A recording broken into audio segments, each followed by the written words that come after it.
राम राम राम राम राम राम।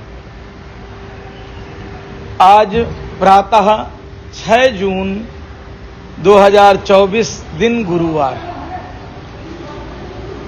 भक्तमाल की 108 मणियों की माला भगवान राधा वल्लभ के चरणों में अर्पण करने का प्रयास आज 22 नंबर के एक महान गृहस्थ संत श्री दामाजी पंत, महाराष्ट्र की भूमि से अनन्य प्रेम रुक्मिणी और विट्ठल से, और ऐसा लाड़ लड़ाना उनका, इतना लाड़ लड़ाना, इतनी अनन्यता भगवान की प्रति।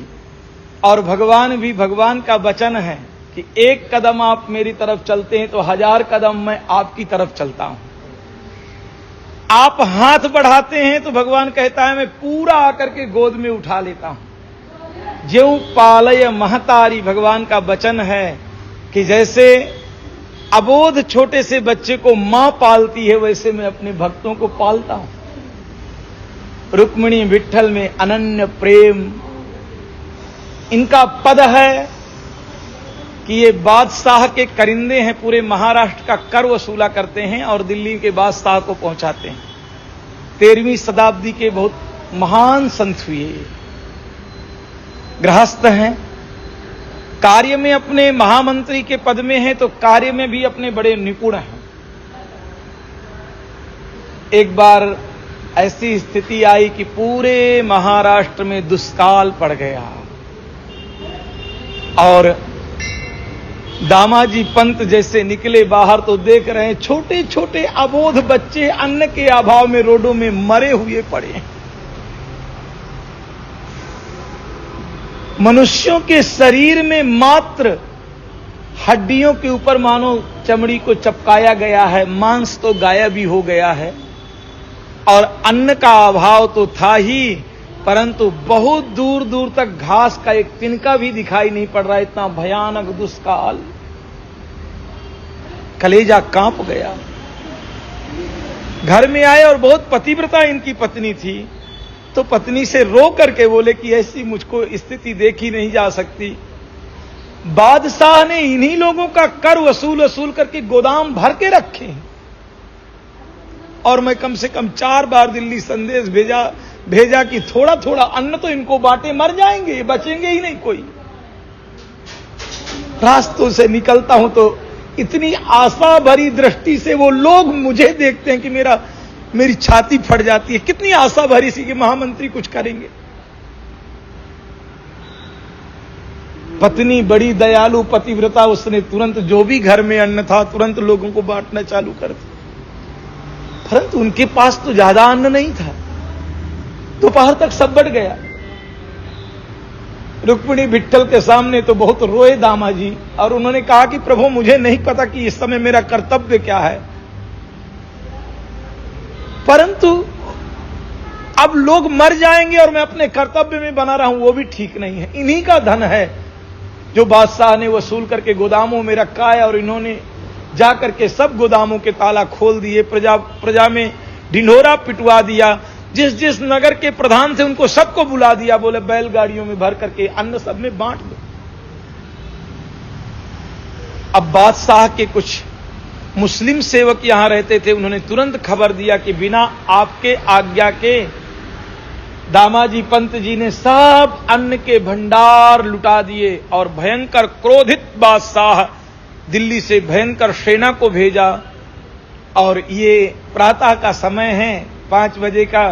रुक्मिणी और विट्ठल के सामने बैठे हुए लाड़ लड़ा रहे, बड़े मग्न हैं, आनंद में है।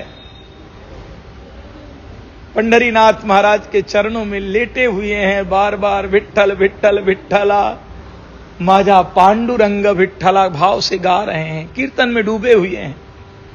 सेनापति दरवाजे में आए, दरवाजा खटखटाया, पत्नी निकली, बोली क्या बात। पतिव्रता का उनके मुख में तेज देखते बनता था। सेनापति भी स्तंभित रह गया, मजबूर होकर के प्रणाम किया। बोले बात क्या है। बोले हम दिल्ली से आए हैं, दामाजी पंत को बंदी बनाने के लिए, उनके लिए फरमान है बादशाह का कि बंदी बना के लाओ। बोले अभी विट्ठल की पूजा कर रहे हैं। और जब तक सेवा पूरी नहीं हो जाएगी तब तक कोई इनके पास नहीं जा सकता, और जाना भी नहीं चाहिए। लाड़ लगा रहे हैं प्रियाजू से, विट्ठलजू से लाड़ लड़ा रहे हैं, आनंदित हैं, विभोर हैं, डूबे हुए हैं। सेनापति नतमस्तक होकर के खड़ा इंतजार करता रहा।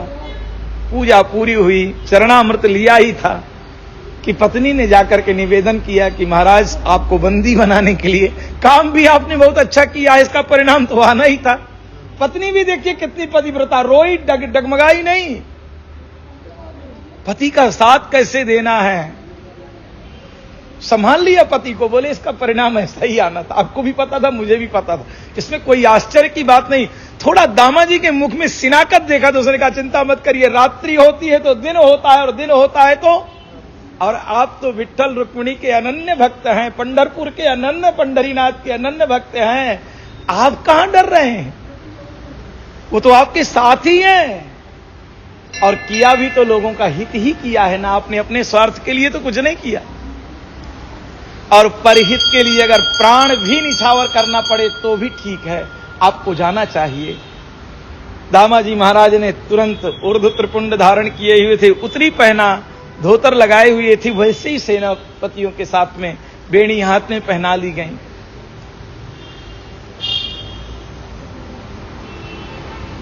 चलते चलते पंढरपुर आ गया और सेनापति से निवेदन किया कि आपकी अगर इच्छा हो तो थोड़ा मैं दर्शन का लाभ ले लूं और फिर चलता हूं आपके साथ।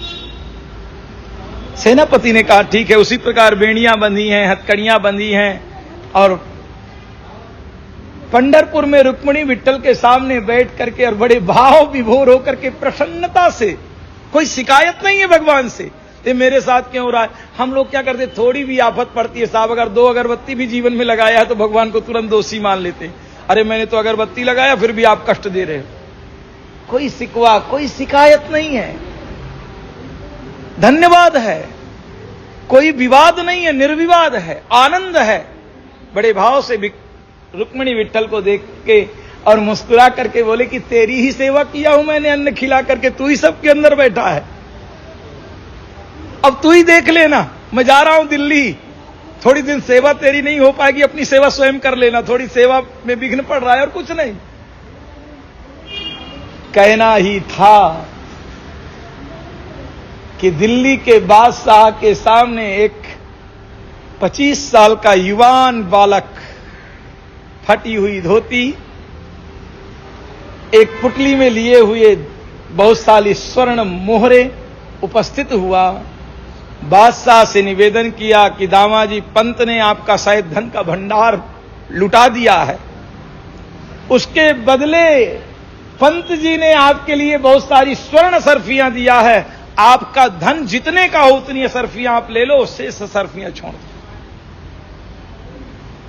बादशाह अपने खजांची को बुलाता है और खजांची से कहता है देखो दामाजी बहुत ईमानदार आदमी है, उसके विषय में भले का आपने कुछ, उसने अगर धन लोगों को खिलाया है, अकाल में सहयोग किया है, तो उसका कर भी मुझे भेजा है, उस धन की कीमत भेजा है, उस धान्य की कीमत है यहां पर, आप ले लो।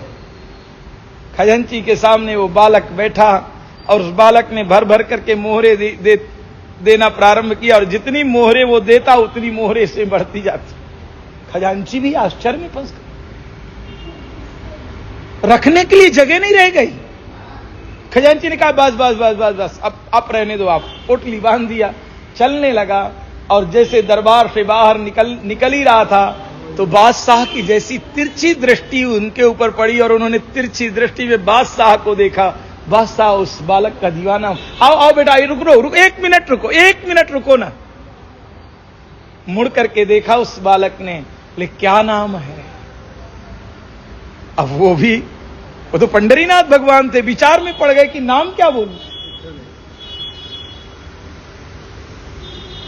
जब लाड़ लड़ाया करते थे श्री दामाजी पंत, तो भगवान को विट्ठल नहीं, बिटुआ बिटुआ करके उनका वात्सल्य भाव था, पुत्र भाव था, बिट्टू बिट्टू बिट्टू करके बुलाते थे। तो बालक ने मुस्कुरा करके बोला कि बिट्टू कहते हैं, और दामाजी का मैं सेवक हूं, घर में झाड़ू पोछा वाला काम हमारे जिम्मेदारी में है, शायद आपने कुछ सैनिकों को भेजा होगा, तो मैंने सोचा कि ठीक है, आपका जो धन है। बाहर जैसे निकले तो कुछ 4-5 मिनट बाद वहां सेनापति बांध करके दामाजी को उपस्थित करते। बादशाह ने दामाजी को देख करके बोला, इनको क्यों बांध के लाए? तो दामाजी ने कहा कि बादशाह, सेनापतियों की सेना की कोई गलती नहीं, गलती तो मेरी है।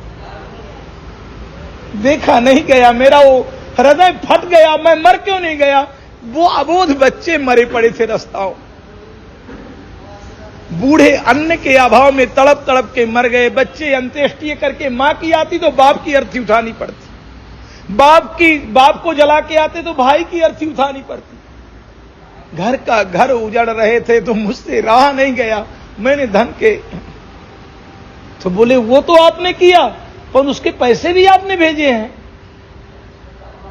आश्चर्यचकित हुए दामाजी, बोले पैसे? हां, वो आपका सेवक है ना जो आपके घर में झाड़ू पोछा करता है, बिट्टू, वो बहुत सारी स्वर्ण मुद्रा लेके आया। पता नहीं उसके हाथ में जादू क्या था कि भंडार स्वर्ण मुद्राओं से भर गया, फिर भी उसकी गठरी में उतनी ही स्वर्ण मुद्रा है। दामाजी ने जैसे बिट्टू नाम सुना, उसने कहा मेरे सिवा और पंडरीनाथ के सिवा ये नाम कोई नहीं जानता। मैंने आज तक पत्नी को भी व्यक्त नहीं किया। मैं लाड़ लड़ाते समय उनसे बिट्टू बिट्टू कहता था और उनकी गलवैयां डाल करके मैं आनंद करता था, मैं वही मेरा बिट्टू होगा। आंखें बंद करके रोने लगे। बादशाह ने जो भाव देखा दामाजी के अंदर और वो जो प्रकटीकरण हुआ कि स्वयं विट्ठल आए थे, बादशाह नतमस्तक होकर के चरणों में लेट गया। दामाजी को ससम्मान वहां से महाराष्ट्र भेजा। पूरा जीवन दामाजी भगवान से लाड़ लड़ाते रहे। उसके बाद तो उन्होंने सब कुछ छोड़ दिया। फकीरी में आकर के पंढरपुर में सीढ़ियों में पड़े पड़े उसी बिट्ठू बिट्ठू बिट्ठू कर करके तड़पते रहे, आनंदित होते रहे और उनसे लाड़ लड़ाते रहे। कई बार उनके जीवन में भगवान का प्रत्यक्षीकरण हुआ। पत्नी और पति भगवान के इतने अनन्य भक्त हुए, इतने अनन्य भक्त हुए कि भगवान के प्रति अनन्य श्रद्धा, अनन्य प्रेम। भगवान का वचन है कि जो मुझे थोड़ा भी बजता है, कितना भी पापी हो, कोटि विप्र बध लागऊं ताहि शरणागति। अगर 1 करोड़ ब्राह्मणों के बध का भी पाप आपको लगा हो और अगर उनकी शरणागत हो, जो तजऊ नहीं ताहूं, शरणागत को भगवान कभी तजते।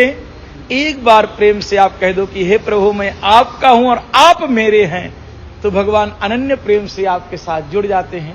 ये महाराष्ट्र के पावन पवित्र श्री दामाजी पंथ, ये मणि आज हम भगवान की माला में एक 22 नंबर की मणि लगाया है।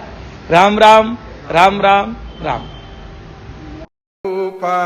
शिवोऽहं शिवोऽहं चिदानन्दरूपः शिवोऽहं शिवोऽहं।